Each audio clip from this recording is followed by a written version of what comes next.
Hey everyone, my name is Corey Lagrange, and today I'm here to talk to you about how shifts in privacy will supercharge your email strategy. Now, I've been doing digital marketing for a long time now, over 15 years, so I've seen a lot of things in my time. I've seen channels rise and fall in prominence, I've seen platforms be birthed and then go the way of the dinosaur, and I've even seen legislation come into play that affects consumer data and marketing and advertising as we know it in the 21st century. So I've seen a lot of things, and today I try to pull all of that experience into my current role as the Director of Digital Strategy for Influence. And at Influence, we are a digital marketing and ad agency. We're full service. We provide all of those solutions to businesses and brands around the world. We also have our own proprietary marketing automation platform. So that gives us kind of this unique view of the marketing and advertising and development side of things when it comes to relating to the consumer. But it also gives us an idea of the things that are important to marketers and advertisers when it comes to the tools that allow them to do their jobs every day. So we've got some great perspective there. Highly invite you to come over to our website, check out some of our insights pieces, but I digress. If you had to describe me in two phrases when it comes to my professional career or my professional life, I would say the first is that I am a data-obsessed marketer. I love marketing data. I love analytics. I love databases. I love digging into spreadsheets and trying to find that nugget of insight that will help us transform a client's entire business and campaign. That's really my passion. But I'm also passionate about being a good steward of the consumers that we're trying to get in front of. So for that reason, I also call myself a fervent data privacy champion. I believe that the best brand relationships are built when there's a mutually beneficial relationship between the two. And that means being respectful of the data and the information that you're given and returning some value based on that, and not just harvesting data for the sake of having it, right? There's a careful dynamic that needs to take place between those two, but they can coexist. But that data landscape has been threatened as long as the web has been a thing, right? It feels like every year there's a new doomsday scenario about marketing and analytics and advertising data that could spell the end of the industry as we know it. It's like every year there's a new Y2K when it comes to consumer data and being able to activate that data. Even as far back as 2013, Firefox was giving consumers the ability to block third-party cookies through their browsing experience. Fast forward to today, when lots of brands and agencies are really worried about the implications of Google announcing that they will be doing away with third-party cookie support for their Chrome browser. That's potentially huge for a number of different reasons. And lucky for us, the original date for that to go into effect was supposed to be targeted for 2022, but they've then come out and said since that they are pushing that deadline to 2023, and I still feel like that's going to be a little bit squishy as they try to navigate what the next phase of their products and platforms will be. But it's been a long road to get there, right? From 2013 to 2023, it's been 10 years. But finally, the leading browser on the web is kind of taking a lead on this and saying that they respect privacy and the data of their users, and they will be rolling back that third-party cookie support. Now, something will ultimately replace it. They're putting some things into place now that work with varying degrees of efficacy and efficiency, but we'll start seeing more of that as time goes on. And a lot of these moves not only were made on the part of these platforms and big companies because they respect consumers and their data, they've also been legislated into caring. So if you remember, GDPR just wasn't a thing, just a few short years ago. But that, along with CCPA, the California Privacy Act that was passed here domestically, the uncertainty of these pieces of legislation really got people worrying about, are we being good stewards with data? Are we doing something that will get us into legal trouble? What do I need to do to be prepared? All of these questions that come into play when it comes to doing the things that we do every day. it seems like there is some roadblock coming into our field of view every single year. Apple is another one, allowing individual users of iOS devices to opt out of all tracking from third-party apps. There's just a lot going on in that space. And if your foundation of your program for marketing and advertising and communications as a whole is not sound, you're going to be at the beck and whim of these platforms and technologies every year as the next thing happens and comes forward, And right now, the spotlight is on third-party cookies. So why are third-party cookies such a big deal? Why are people in such a clamor about them being blocked by Chrome? Well, it's because as digital marketers, we've leaned on them for such a long time, and we allow third-party cookies to do so much of the heavy lifting when it comes to our targeting, our prospecting, our lead generation. It's really become a pain point where us as brands, we don't own our own data. We are basically renting it from other third-party sources.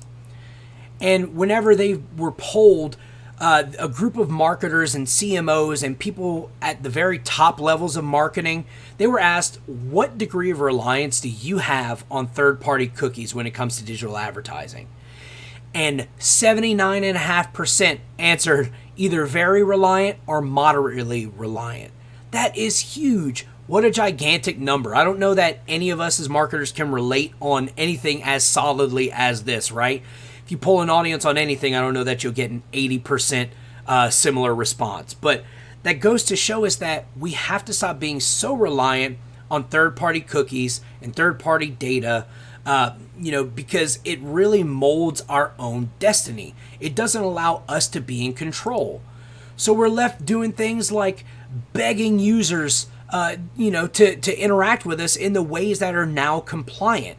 When GDPR came around, there were memes about it. Every website on the internet was saying, please review our new privacy terms. Please opt in for cookies. Always allow us to track. Please. Some marketers and advertisers even shifted over to implied consent. And what I mean by implied consent is somebody lands on your site or opens your app, you tell them what you're doing in the background and tell them that the onus is on them. And if you continue to use my site or my app, we're going to do these things. But it doesn't allow the user to really opt out and continue to engage with you. Not a great practice. Add us to your address book is another thing I've seen a lot.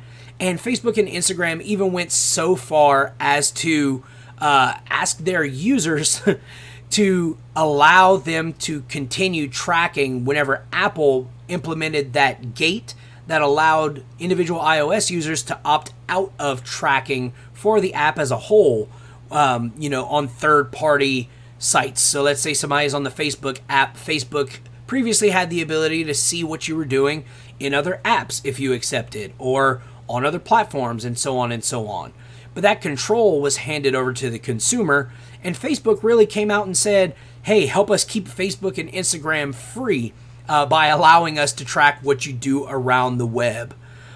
So they were kind of reduced to groveling in that regard, which is really weird in my opinion. But, we do crazy things when we're beholden to third parties. So let's take a deep breath and think about what can we do about cookies and with them going away. What are some of the things that we can do as marketers to take control of our own destiny? Well, the answer is that we need to replace them with something else, which will happen. There will be something else. We won't be left without tracking or visibility or the ability to target. Trust me, the platforms will make sure of that. But we also need to become better, more responsible marketers. And when asked, marketers believe that the thing that will replace the third-party cookie as an identifier for multi-channel, multi-platform identification, they think it's going to be the email address, which makes sense. So unifying databases, let's say this website has an email address and that website has an email address. If they have a commingled experience, they can start to tie some of those interaction points together and really get an idea what consumers are doing, where previously they would have had to do that with a third-party cookie. Other people think it's going to be publisher first-party data. Some people think it's going to be universal IDs. 8.5% of people think it's going to be the phone number. That will absolutely not happen. I don't know about you, but I don't think I've ever given a lead gen form my actual phone number. There's always at least one pair of numbers transposed, right? This is just not going to happen. Stop trying to make fetch happen. It's not going to happen. So what can we as marketers do to prepare for this shift? We could give the people what they really want, and people want email. When consumers are asked what ways they prefer to be contacted by brands, 51% said email. It's the number one way that consumers want to have that dialogue with you. Followed by half as many want it through social media. But I see a lot of emphasis placed on social and not so much on email. As someone who is able to serve, hundreds of brands throughout my time as a digital marketer, you would be shocked to know the lowered priority that brands have on email and the emphasis that they place on social media and the like, because it's a quick win. They want that immediate lead in the funnel. They want that immediate conversion. They want instant purchase. That's what they want. They don't want to put the time and effort that it takes to build a successful email program, but really at the end of the day, true good stewards of that client, customer, consumer relationship are going to put an investment in email because it's what the consumers want. The other thing that we can do is focus on planning our own party first. And what I mean by that is putting an emphasis on first-party cookies and what that can do for us, and first-party data.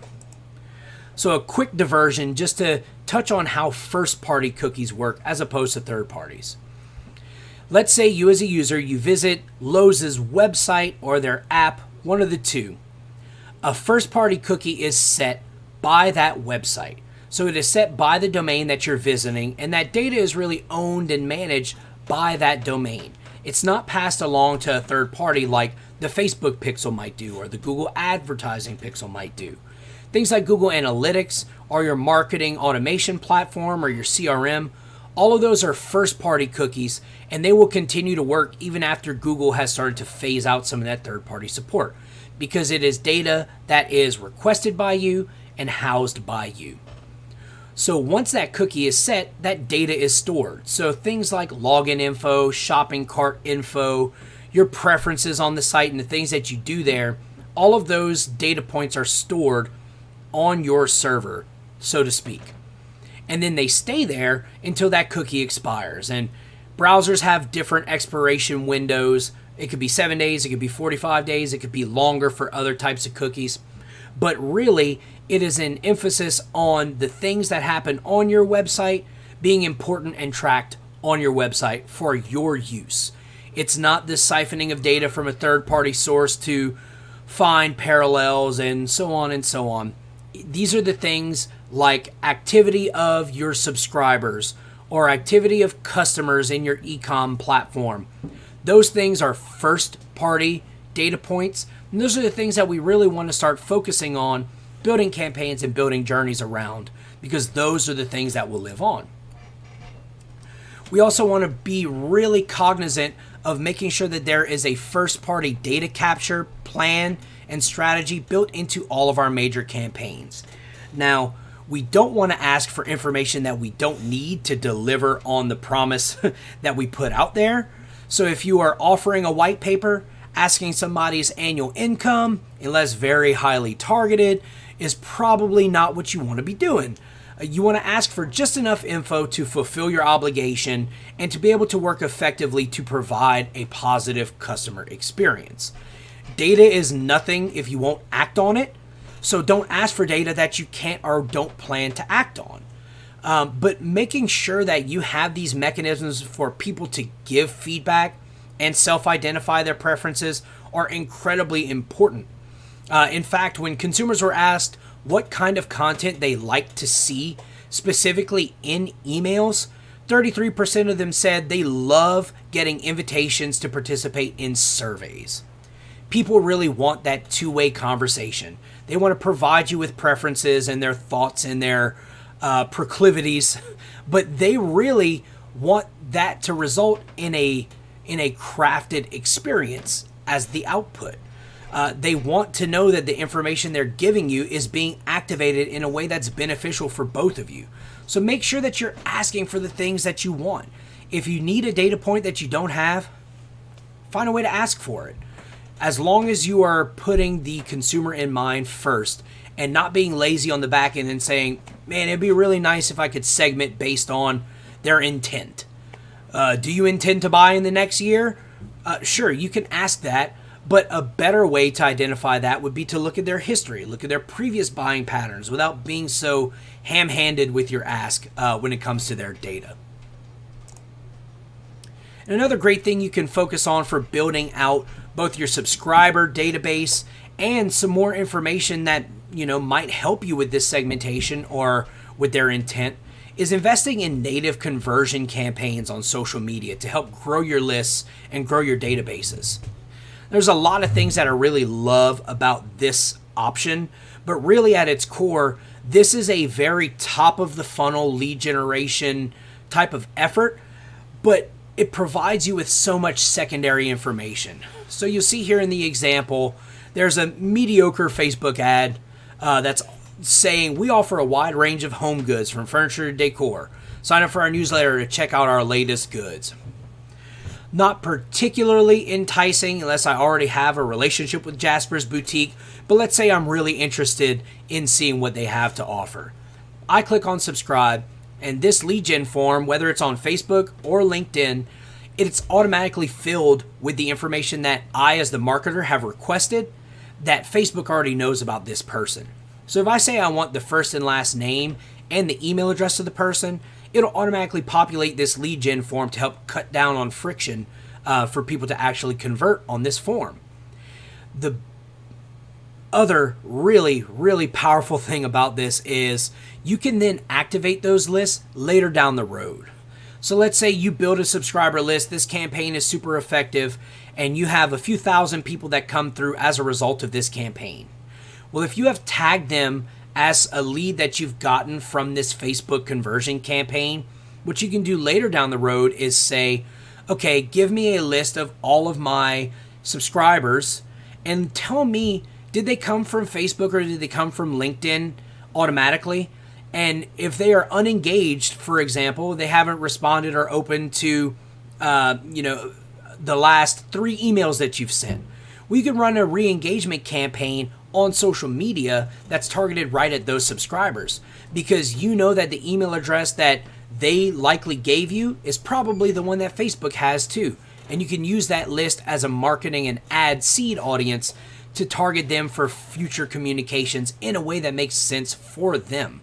So there are a lot of benefits to running these campaigns other than just building volume for your list. It can give you a lot of additional data points that you can segment based on later down the road. Now, let's look really quick at some of the real opportunity that lies in your segmentation.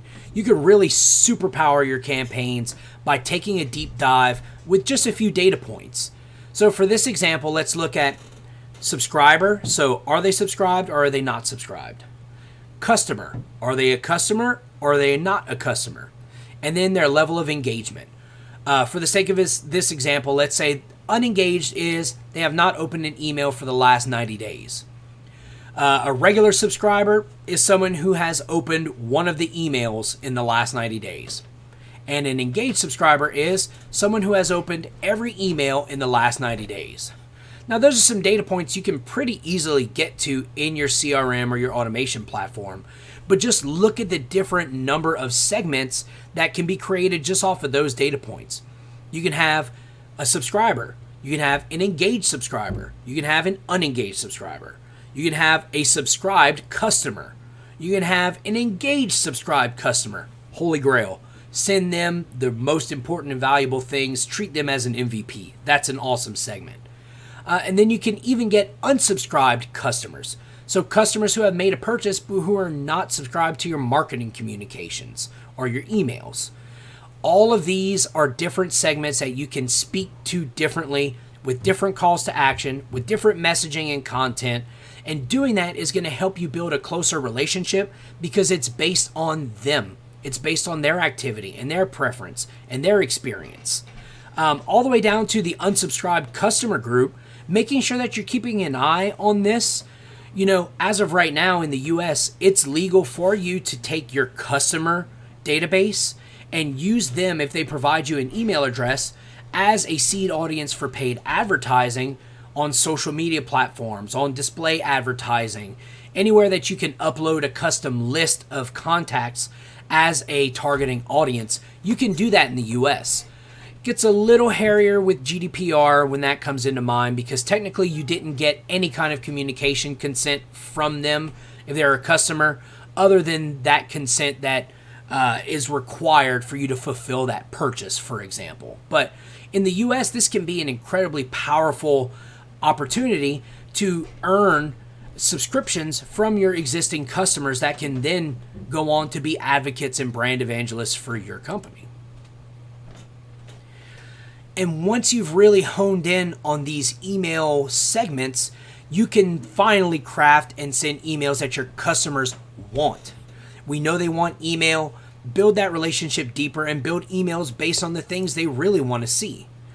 Do things that are helpful, like segment based on, let's say you have a customer group and you can have an audience that has made a purchase utilizing a percentage off discount versus an audience that has responded to a dollar amount off of a minimum purchase size discount, and segment them differently and provide them with the offers that they resonate with the most.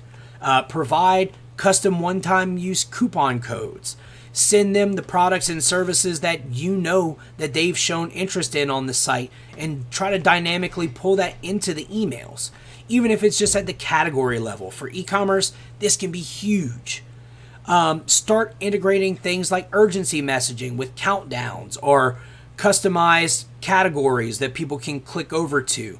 There's so many things that you can do whenever you start to get a clear picture of what resonates with a consumer or with a subscriber, that lets you go so much deeper than just the batch blast monthly newsletter. Here are our new products. Awesome. Hope you like it. That is not a two-way relationship, and that's not a relationship that's going to be mutually beneficial as the future goes on. And everyone is unique. I use this example. A buddy of mine, he asked his family what kind of emails they liked to see in their inbox. And he quickly learned that his dad is not the person to ask, because he had 13,000 unopened emails in his inbox. I'm probably guilty of that myself. But the obvious answer for him was he wanted to see promo emails. Somebody else in the family said they wanted to see new products from brands that they already buy from. All of these are different types of motivations and things that we should be considering when we're building an email program. But that can only happen when we take the time to invest in developing our lists and segmenting based on that information that they've trusted us with. We can also use email to be educational and helpful. In this example that you see here, the first one is, thank you for purchasing a truck with us. And what they've done is they've included the customer number and the invoice order for their transaction. I don't know about you, but I feel like I'm always digging for some piece of login or identifying information, whether it's an account number or it's when I made a purchase, or it's what location it was, what time of day. All of these things are things that I have to dig for, whether it's on paper or an email. And what they've done is they've surfaced this most relevant, not too private of data sets to your inbox. So this person knows they can always go back to their inbox and search for XYZ customer number. And that email is going to pop right up. And that builds that relationship that they know that they can trust you to be helpful. Full Story is a third-party tool that I'm sure some of you guys are familiar with, but to use their service, you have to embed a third-party script or a snippet onto your website, and whenever you sign up for an account, they send you that snippet in your email. How simple is that? You don't have to dig into the back-end settings of your login. You don't have to request support. You don't have to dig into the knowledge base or the QA.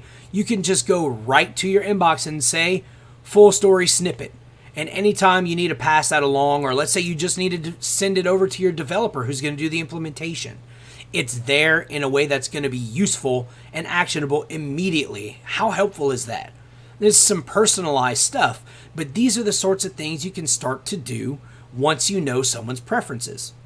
Even down to dark mode in email. This is a super hot topic right now because it's hard to know whether a user is using dark mode or not. So, you can provide tips and tricks and actionable insights. Build that relationship based on mutually beneficial gains. Don't just be a consumer of your consumer.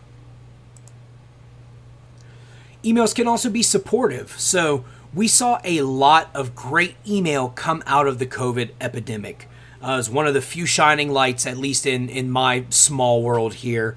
But some examples are Map My Run put out some great content related to how you can run outside and exercise when COVID is a concern. This is by far my favorite example, probably because I have a 2 and a 3-year-old. But imagine that you're a parent and you have a birthday party planned at Chuck E. Cheese.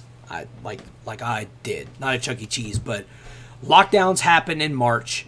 I had a kid whose birthday is in May and another one who's in July, that now all of a sudden we can't have an in-public birthday party. So what Chuck E. Cheese did was they acted on their database that knew a few things. They're a subscriber and they have we have their email address. They had a birthday party scheduled with us, and now we know that we can't fulfill that because of COVID regulations. And they know the date that the birthday party was planned for. So using that, they were able to send a timely email to parents who had birthday parties planned far enough in advance of that event to give them time to plan a new course of action and utilize their Celebrate at Home birthday party to go program. How awesome is that? I know if I had to cancel a Chuck E. Cheese birthday party for my kids, I'd be scrambling to look for something else that we could do. And they made this easy just by acting on a few pieces of data that they knew. But they had the know-how to dig into that data and use it in a way that was helpful. So many great emails coming out of COVID. You can even use it to build advocacy and deep brand relationships. Now, some of these things aren't, the kinds of messages that you would necessarily want to send to your entire newsletter audience. But let's say you've segmented out repeat customers and subscribers.